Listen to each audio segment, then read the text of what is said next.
dedicada a formar traders desde el año 2005 y nos encontramos este día lunes 28 de febrero en el cierre del segundo mes del año y lógicamente con un montón de información que rondan muy cerca de lo que está sucediendo entre Ucrania y Rusia y bueno, lógicamente todo el avance minuto a minuto, hora a hora, día a día que estamos siguiendo y que han dejado de lado otros tipos de noticias y hechos que no se han calmado, pero pasan en un segundo plano.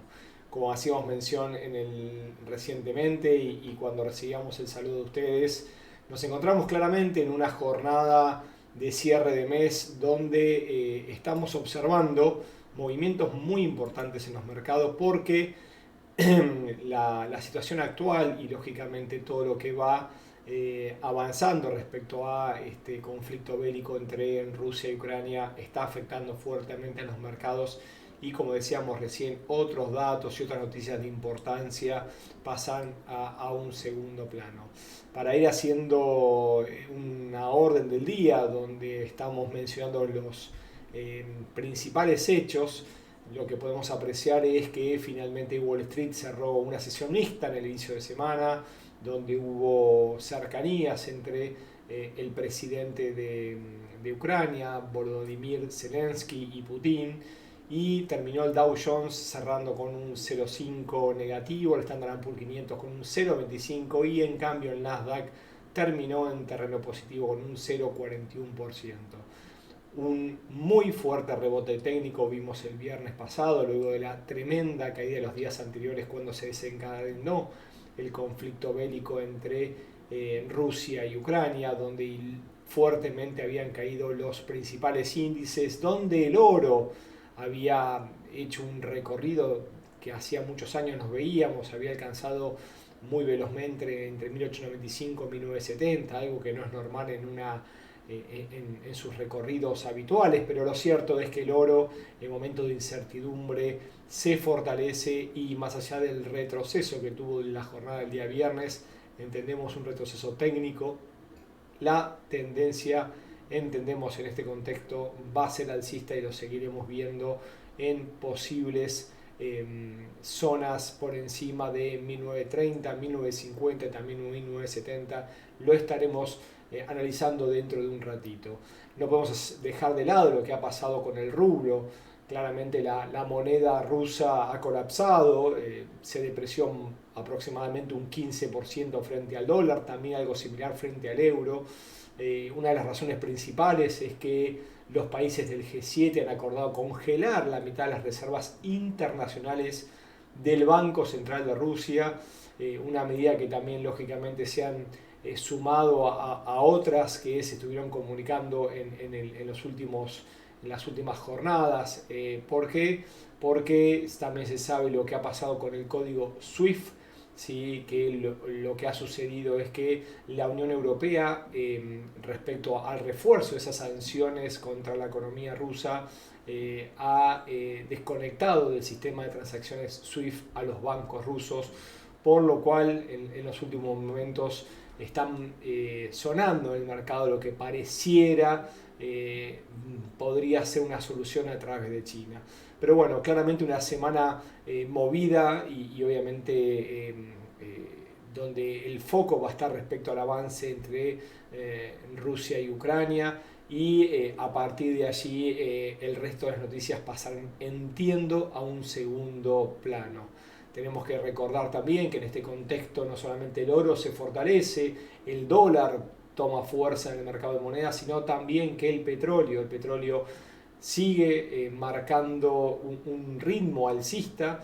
El West Texas Index ha subido por encima del 4%, está rozando los $95 y el Brent, ¿sí?, superó los $100 la semana pasada y cotiza luego de una corrección cerca de 101 aproximadamente, por lo cual estamos viendo fuertes movimientos y un movimiento que se correlaciona cuando hay incertidumbre en los mercados, donde el dólar se fortalece, el oro se fortalece, se caen los índices bursátiles y como hacíamos mención entre las monedas lo que solemos observar es que el yen tiene una fortaleza un poquito más que el dólar, siendo el elegido, si nos referimos a la moneda nipona, en momentos de incertidumbre.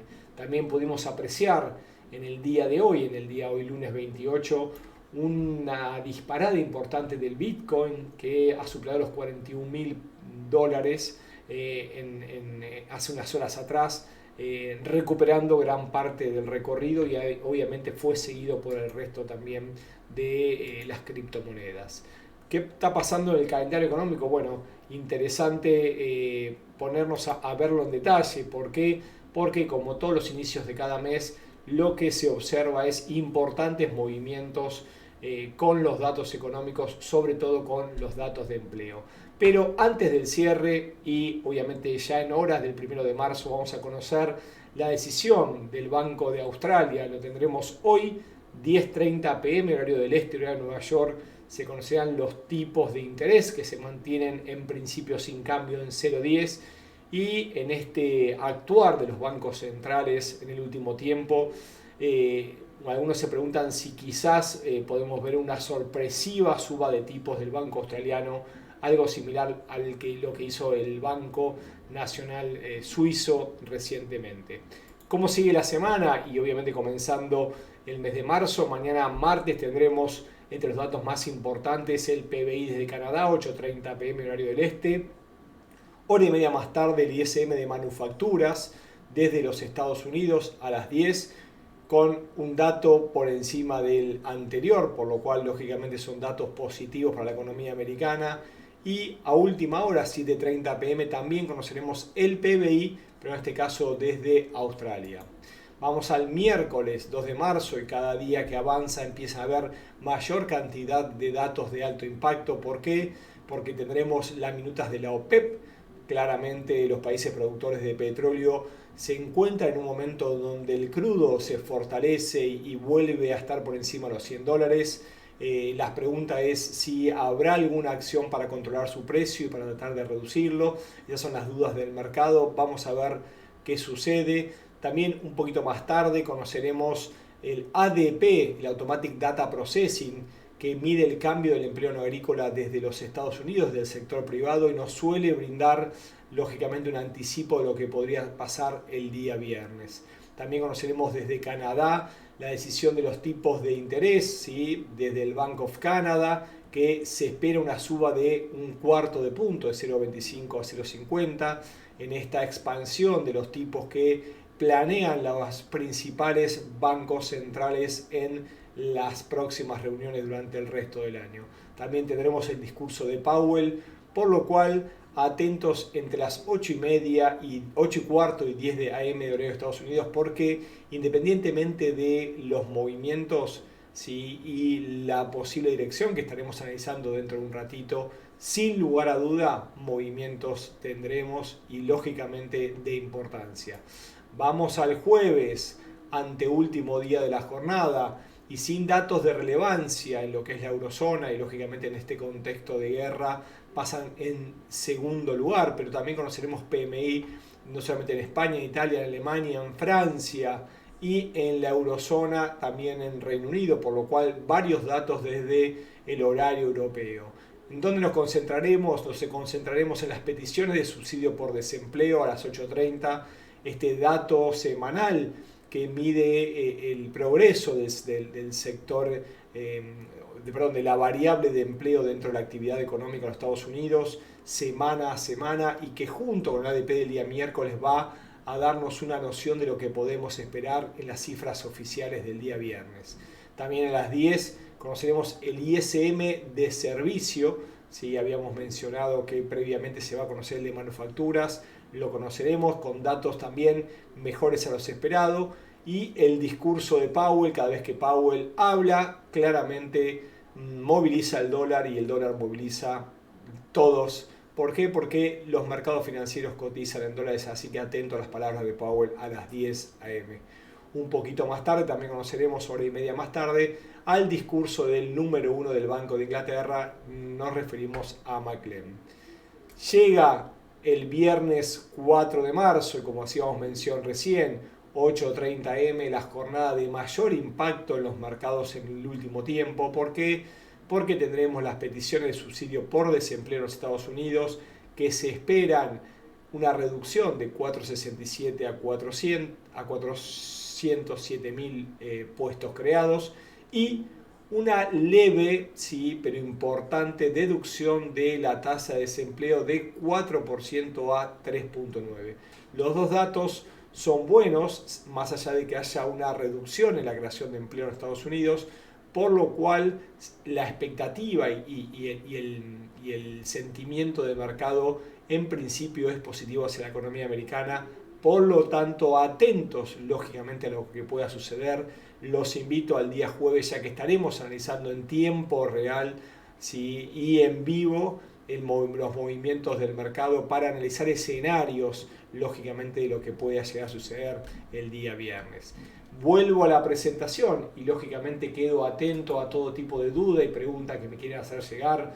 Los estoy leyendo atentamente desde el chat, ¿sí? Les recuerdo que dentro de la página de xm.com pueden acercar sus comentarios en la parte derecha.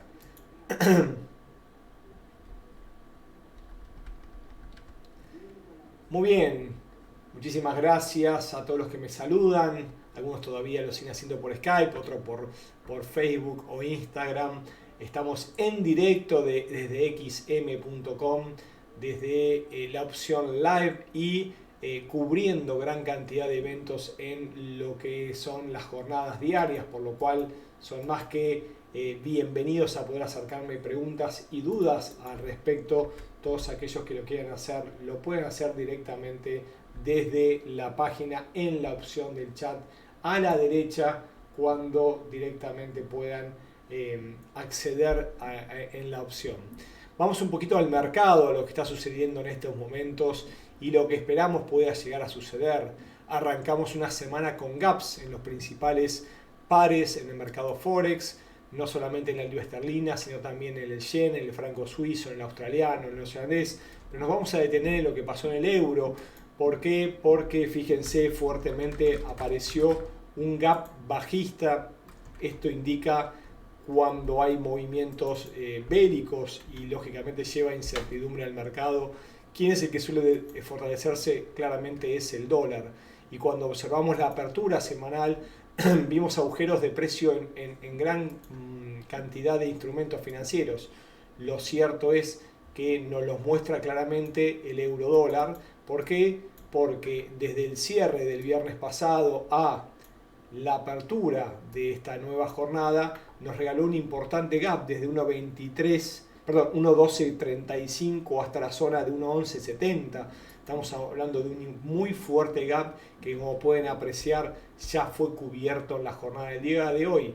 Cayó y luego lógicamente nos mostró un movimiento en dirección alcista, y la mecha de la vela que estamos apreciando aquí cubrió el agujero, por lo cual esos gaps, esos huecos que nos suelen dar posibilidades de operar en el inicio y en la apertura de mercado, porque suelen ser cubiertos sobre todo en gran parte de los activos que tienden a la eficiencia. Nos referimos a las principales monedas, los principales índices también, algunos de los principales commodities como el oro y el crudo.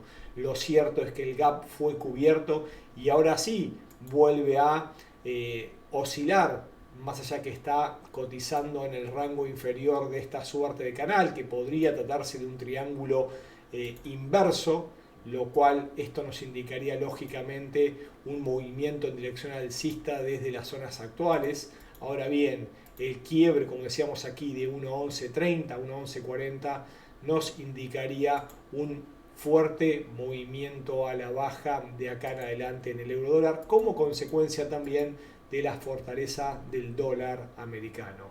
Dejamos el euro dólar y pasamos al oro. Bueno, hoy me preguntaban el oro. Bueno, el oro claramente fue la estrella de la semana previa. ¿Por qué? Porque lo que estamos apreciando claramente es que desde el 2020 hasta la actualidad, y luego de haber alcanzado ese máximo histórico en 2071, nos regaló máximos descendentes y una importante zona de lateralización, la cual fue vulnerada recientemente. Pero lo importante de todo esto, más allá de que la tendencia es alcista y hemos tenido una corrección, es que este quiebre de la zona de 1915 nos indica lógicamente que empieza a aparecer una fortaleza del oro en momentos de incertidumbre y tremendo y brusco movimiento observamos durante el miércoles, jueves y el viernes de la semana pasada, sobre todo miércoles por la noche, jueves por la mañana, cuando iniciaron las acciones bélicas. ¿Por qué? Porque el oro adelantó todos los movimientos del mercado. Pueden apreciar esa tremenda mecha, ¿sí?, que cotizó muy cerca de 1973 y luego se dio fuertemente. Es muy raro observar la cantidad de dólares que movió, casi $100 en una jornada que comenzó fuertemente alcista, se dio posiciones y en este momento lógicamente está entre la zona de 1895 y 1915. Lo cierto es que entendíamos que era esperado una corrección, se necesitaba técnicamente, había altos niveles de sobrecompra, pero déjenme decirles que el oro vino para quedarse y en principio ascender en su precio frente al dólar. 1915 y luego 1927 y 1930 son las zonas a considerar. ¿Por qué? Porque claramente nos ponemos alcista y luego de 1930 el siguiente objetivo con 1950 como resistencia media es 1975 antes de visitar nuevamente la zona de los $2000. ¿Cuál es nuestro nivel de soporte a tener en cuenta? Esa línea blanca que estamos observando ahí entre 1875 y 1880 es muy fuerte soporte, que no indica que no es invulnerable, no, al contrario, todavía podemos observar un movimiento a la baja en esta alta volatilidad hasta la zona de 1845, 1850. Sin embargo, todos estos niveles a nosotros nos hacen mención de que es una buena oportunidad para ponerse en compras. ¿Por qué? Porque entendemos que estamos en buenas expectativas de ver por un importante tiempo un oro en alza. Hablamos del euro dólar, uno de los pares más importantes en las monedas. Recién hablamos del oro. No podemos dejar de lado lo que está sucediendo con los índices. ¿Por qué? Porque era hora que suceda y fíjense lo que nos mostró el DAX, como también mostraron patrones similares los índices americanos. Lo cierto que el DAX, luego de varios intentos fallidos de continuar, nos quebró una fuertísima zona de soporte. Un montón de mínimos habían quedado cerca de la zona de 14.900, 14.910. Lo que observamos a partir de allí es que ese patrón que podría denominarse cabeza y hombros múltiples fue quebrado y más allá de una recuperación en estos momentos todavía hay un objetivo que queda vigente para poder apreciar nuevos movimientos a la baja en el DAX alemán. Este contexto bélico que se aprecia en estos momentos y que va a impactar y está impactando los principales índices nos marca que por debajo de la zona actual de 14.260 el nivel de 13.800 es una muy fuerte zona a tener en cuenta y recién hacíamos mención que este patrón que nos regala donde tenemos varios hombros y luego tenemos una cabeza, este patrón que se llama de cabeza y hombros múltiples, finalmente nos argumentó el esperado movimiento a la baja y todavía entendemos que le falta para seguir recorriendo hasta su objetivo final. ¿Por qué lo estoy marcando de esta manera? Porque son de estos patrones que tenemos ganas de encontrar y no es tan fácil hacerlo, pero cuando se encuentran tienen una alta efectividad. Debajo de 13.800 el objetivo acorde a la altura entre los hombros y la zona de la cabeza es 13.400, es el objetivo que esperamos para las próximas jornadas diarias o bien en la próxima semana. Dudas, preguntas y comentarios que nos quieran acercar, estamos atentos lógicamente para poder brindarles nuestros comentarios y lógicamente poder hacerles llegar nuestras sugerencias como también alguna que otra opinión respecto al mercado. Me quedo más que atento lógicamente a poder recibir dudas directamente desde el chat. Mientras tanto, les voy compartiendo los datos de contacto. molefex.com es nuestro sitio, info@molefex.com es nuestra dirección de correo electrónico, y como siempre comparto, nos pueden seguir no solamente en nuestro canal de YouTube, donde estamos cubriendo gran cantidad de eventos en vivo, sino también contactarnos por Skype, LinkedIn, Facebook, Twitter e Instagram, que con muchísimo gusto estaremos respondiendo en tiempo y forma. Desde ya, muchas gracias, muy buena semana de trading, nos estamos viendo en breve.